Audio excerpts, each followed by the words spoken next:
Okay, this is chapter 7.2, properties of parallelograms. So the essential question here is, what are the properties of parallelograms? So what you will learn in this chapter is how to use properties to find side lengths and angles of parallelograms and how to use parallelograms in the coordinate plane. So let's take a look. Okay, so using properties of parallelograms. A parallelogram is a quadrilateral, four-sided figure with both pairs of opposite sides parallel. So right here, PQ is parallel to RS and QR is parallel to PS. A parallelogram is a four-sided figure, quadrilateral, with two pairs of parallel sides. In the parallelogram PQRS, and this is how you say that, parallelogram PQRS, PQ is parallel to RS, and QR is parallel to PS by definition. The theorems below describe other properties of parallelograms. So 7.3 says parallelogram opposite side theorem. So it says if a quadrilateral four-sided figure is a parallelogram, in other words, if it has two pair of parallel sides, then its opposite sides have to be congruent. So since PS and QR are parallel and PQ and PR or SR are parallel, since all four sides have a parallel side opposite them, if you will, then the sides have to be equal in length. So if PQRS is a parallelogram, then PQ is congruent to RS and QR is congruent to SP. Theorem 7.4, parallelogram opposite angle theorem. If a quadrilateral is a parallelogram, then its opposite angles are congruent. So since this angle here, let me go back to my pen, since this side, since PS is parallel to QR, so what we're talking about in this situation is going way back in time to transversals. So if QR and PS are parallel and RS is a transversal, then that means that this angle and this angle are supplementary because they're same side interior angles. Well, the same goes for over here, okay? And so these are same side interiors. They're supplementary. They add up to 180 degrees. And Q is congruent to S. So if this was 110 degrees, then this has to be 70, and then this would be 70, and this would be 110. Okay, so what all they're basically saying is the opposite angles are congruent. Okay, so let's look at some problems that involve these theorems. Okay, so example 1 says using properties of parallelograms. They're telling us this is a parallelogram, and that is because AB is parallel to DC and AD is parallel to BC.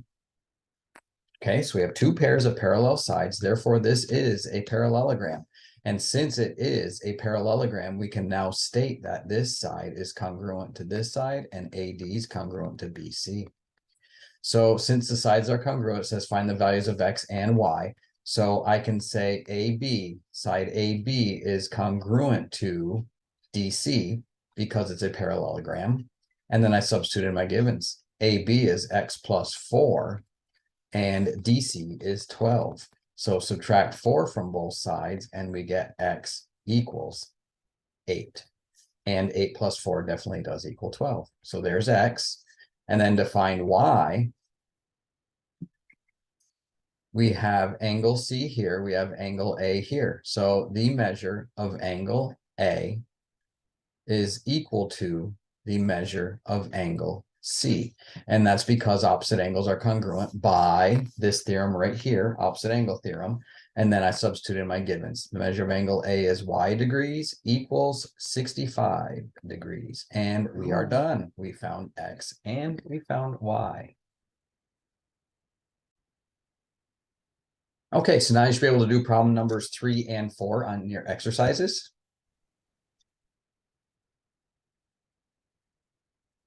Okay, so now we have two more theorems. Theorem 7.5, parallelogram consecutive angle theorem. I've already mentioned this actually. If a quadrilateral is a parallelogram, if a four-sided figure has opposite sides parallel, so if this is parallel to this and this is parallel to this, okay, then its consecutive angles are supplementary, because if I have a transversal, they would be same side interior angles or consecutive interior angles. And that's why they're saying consecutive angles are supplementary. So in this situation, X plus Y equals 180. And over here, angle X plus angle Y also equals 180. And notice they have opposite angles X degrees and opposite angles over here Y degrees, because we already know they're congruent. Okay, so that's that. And then theorem 7.6, parallelogram diagonals theorem. So if a quadrilateral is a parallelogram, then its diagonals bisect each other. So in other words, if I draw a segment from Q to S and a segment from P to R, then they meet in the middle, then PM is congruent to MR and QM is congruent to MS. There's a proof on page 370 and 373, and we'll be getting to those shortly. Okay, so here's example 2, using properties of a parallelogram. As shown, part of the extending arm of a desk lamp is a parallelogram. So it's parallelogram ABCD. So what I have done is I have redrawn it so we can move it out over here. And therefore, there it is. That's a parallelogram. Okay. The angles of the parallelogram change as the lamp is raised and lowered. So if I pull the lamp down, angle A and C get smaller, angle B and D get larger, but obviously the lengths of AB and BC and CD and DA do not change. When you adjust a lamp, the length of the metal pieces do not shrink and extend, okay? All right, so find the measure of angle BCD, which is right here, when the measure of angle ADC, which is right here, is 110 degrees. So now we're saying angle ADC is 110 degrees. Okay, this is a really quick and easy problem. So since it is a parallelogram, then consecutive sides are supplementary. So angle ADC is consecutive to angle BCD. So I'd say the measure of angle BCD plus the measure of angle ADC equals 180 degrees. Okay, that's stating the theorem right here. All right, right there. Write a formula, substitute the givens. Angle BCD, we don't know, so I say the measure of angle BCD again, plus the measure of angle ADC, which is 110 degrees, and I write 100 for some reason. Okay, 110 equals 180 degrees. So I subtract 110, I did it again, degrees from both sides, okay, and I get the measure of angle BCD equals 70 degrees. Okay, so this is how you show all your work. Write a formula, substitute the givens, simplify, solve, and answer the question. Okay, the measure of angle BCD. Now you should be able to do problem numbers 7 and 8 in your exercises. Okay, so now we have example 3. Oh, your favorite, a 2-column proof. We're going to write a 2-column proof. Yay! Given triangle ABCD, not triangle. Given quadrilateral ABCD and quadrilateral DEFG as shown, and they're parallelograms. We have to prove, what we're trying to prove is angle B is congruent to angle F, okay? So the first thing we're going to do is write that they are parallelograms, okay? Step 1, ABCD, ABCD, and DEFG are parallelograms, and the reason is given, okay? Right there. Next step, we want to say angle CDA is congruent to angle B. So I'm going to erase all my marks here, and I'm going to mark it as we go. So what I just said was angle CDA is congruent to angle B. Okay, just totally ignore this. This is a parallelogram, we were told. So I know CD is parallel to AB, and I know CD is congruent to AB. I know BC is parallel to AD. I know BC is congruent to AD, and I know angle B is congruent to angle CDA because opposite angles of a parallelogram are congruent. So that's what we're going to say. If a quadrilateral is a parallelogram, then its opposite angles are congruent. Okay, so angle B is congruent to angle CDA. Okay, as we stated, and angle EDG is congruent to angle F. So EDG is congruent to angle E or F as well for the same reason. Okay, moving right along. Now we can say angle CDA is congruent to angle EDG because they are, starts with a V, vertical angles. Okay, vertical angles congruence theorem. Okay, and now finally we can say angle B is congruent to angle F by transitive property of congruence. In other words, if angle B equals CDA and angle CDA equals EDG, so follow me along here. If angle B is congruent to angle CDA and angle angle B is congruent to CDA and CDA is congruent to EDG, okay, then EDG is congruent to angle F, then see what's going on here. It's a two-step basically, but it is transitive property. And we get back to B congruent to F, okay? So B is congruent to CDA, CDA is congruent to EDG, and we already knew EDG is congruent to F. So if this is congruent to this, and this is congruent to this, and this is congruent to this, then this is congruent to that. Transitive property of congruence. Okay, so after doing this, you should be able to do problem number 23. Okay, example 4, using parallelograms in the coordinate plane. Find the coordinates of the intersection of the diagonals of parallelogram, LM and O, with vertices L, M, N, and O. Well, the first thing I'm going to do is graph this thing. So L is at 1, 4. So if I go over to 1 and up to 4, here is L. M is 7, 4. So 7 is here, 4 is here. There's M. N is over 6 up 0, which is right here. And O is at the origin, 0, 0. Okay, so now let's draw this. So let me choose blue and let's make it thinner. So I want to draw a segment from M to N, segment from N to O, segment from O to L, and a segment from L to back to M. There is my parallelogram, LMNO, with these vertices. So it says find the coordinates of the intersection of the diagonals. So now I want to draw diagonals. So I'll change the color to red. So I'm going to draw a diagonal from N to L and a diagonal from O to M. And where they meet is the answer to this question. And that is right here. So this is 3, this is 3.5, and this is 2. So the answer is 3.5, comma 2. Okay. But what all we have to do is we know that L, and let's call this, oh, I don't know, C for center. LC is congruent to NC. OC is congruent to MC, because diagonals bisect each other in a parallelogram. And we were told it was a parallelogram right there. So really, without even graphing this, I could find the midpoint of LN. So here is L, here is N. So the midpoint of LN is x sub 1 plus x sub 2 divided by 2, comma, y sub 1 plus y sub 2 divided by 2. Substitute in my givens. X1 would be 1. Okay, this is the point 1, comma 4, and this is the point 6, comma 0.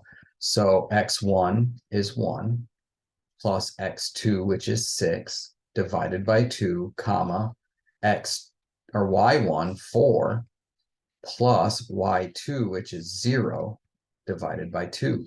Well, that's going to simplify to 7/2, comma 4 plus 0 is 4 over 2. Well, that is 7/2 is 3.5. And this 3.5 is starting to bother me. I don't like decimals. I'm going to change that to 7/2.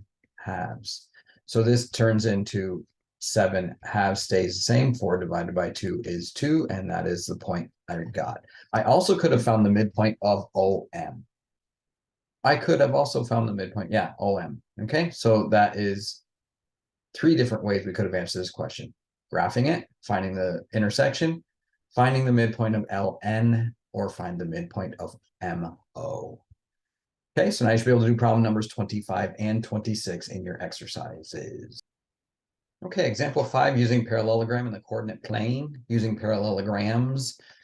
3 vertices of a parallelogram are here. Find the coordinates of y. So if I switch to my highlighter and go a little smaller, where is it? How about here? We don't know y. We know wx and z. So we're going to graph them. W is -1, -3. So I'm going to put that right there, and that is W. And I'm going to put the vertices too, -1, comma, -3. X is -3, +2. That is right here. So I'm going to put an X here and say -3, comma, 2.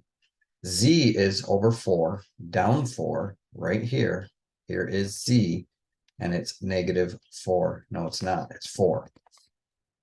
4, -4. Okay, so there are the 3 vertices. We're missing one. It is a parallelogram. So now I'm going to graph the lines just so I can see it a little bit better. Let's make it this thick and make it blue. So I'm going to draw the segment ZW. Obviously, if you're doing this on paper, use a ruler.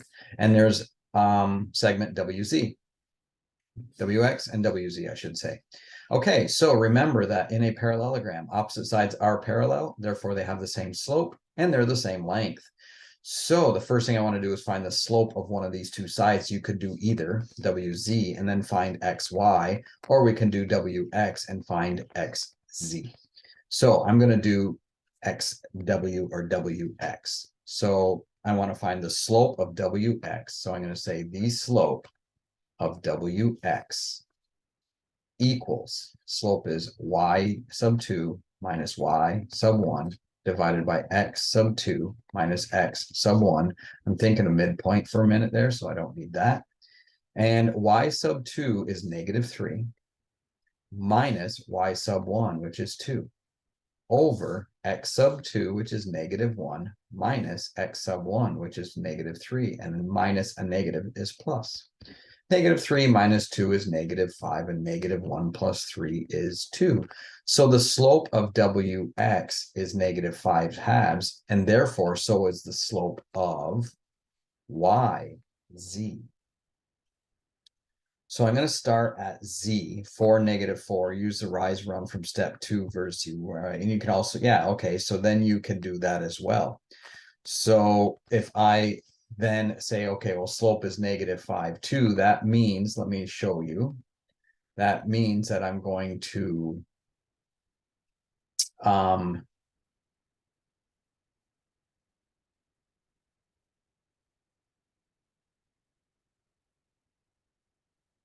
okay, so now it won't get out of my way. How do I do this? I choose red. There we go. Now, if I want to go over to here and then down to there, that is over 2, down 5. Okay. Or you could say rise 5 and go down 2. Okay. So if you're going to go from the lower side, that's what they're probably thinking we should do. So if I'm going to put this here and that like that, then you're going to start at W. Remember, it's rise. And -5/2 is equal to 5 over -2 is equal to a negative out in front, 5, comma 2. So you could rise 5. So this has to be switched. Any way you look at it, you have a change in the altitude of 5 and a change in the horizontal of 2. So I just put this right there. So in other words, I'm going to go up 5, left 2. Well, if I'm going to go up 5, left 2 here, then I can just go like this and do the same. Okay, and make a copy.